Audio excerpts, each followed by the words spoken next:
সব সময় ছোটোখাটো ভুল থেকে শিক্ষা নেওয়া উচিত, কারণ মানুষ কোনো দিন বড় পাহাড়ের সাথে হোঁচট খায় না, হোঁচট খায় ছোট পাহাড়ের সাথে।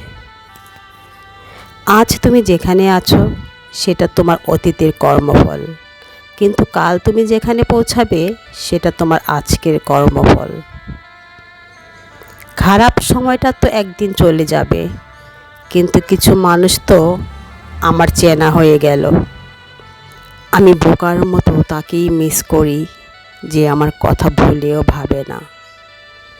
এই পৃথিবীতে মন বোঝার মানুষের চেয়ে ভুল বোঝা মানুষের সংখ্যা বেশি। জীবনে এমন একটা প্রিয় মানুষ থাকা উচিত যে বুঝবে আর বোঝাবে, কিন্তু কখনো ছেড়ে যাবে না।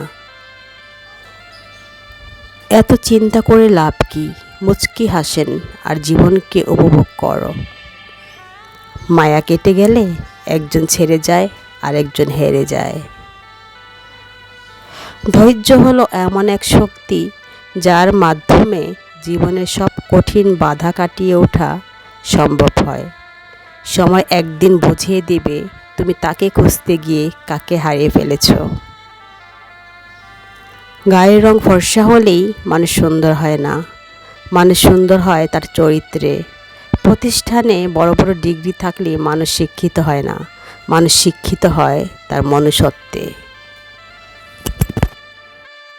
প্রথম দেখাতেই ভালো লাগার চেয়ে দেখতে দেখতে ভালোবাসাটা বেশি সুন্দর। আগের মতো আর কোনো কিছুই নেই, না আমি, না আমার প্রিয় মানুষগুলো। তোমার শূন্যতা নিয়ে কেটে যাবে আমার সারাটা জীবন।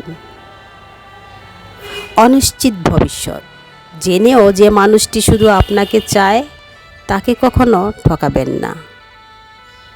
কিছুটা মানসিক শান্তি দরকার, ভীষণভাবে দরকার। স্ত্রীকে ঘরের কাজে সাহায্য করলে স্বামীর ব্যক্তিত্ব ক্ষুণ্ণ হয় না, বরং দুজনের মধ্যে আন্তরিকতা বৃদ্ধি পায়। জীবনে একটা নিজের মানুষ থাকা খুবই দরকার, যার সাথে অন্য কারো যোগাযোগ থাকবে না, অন্য কারো গল্প তাকে স্পর্শ করতে পারবে না। মানুষটা থাকবে একান্তই নিজের। বারবার ছেড়ে যাব বলা মানুষগুলোই জীবন থেকে যায়। ছেড়ে তো যায়, কখনো ছেড়ে যাবে না বলা মানুষগুলোই। তুমি যদি আমার জন্য আসো তবে আমার জন্যই আসবে, তার ভেতর যেন অন্য কেউ না থাকে বলে দিলাম। ভিডিওটি ভালো লাগলে লাইক, কমেন্ট এবং শেয়ার করবেন। ধন্যবাদ সবাইকে।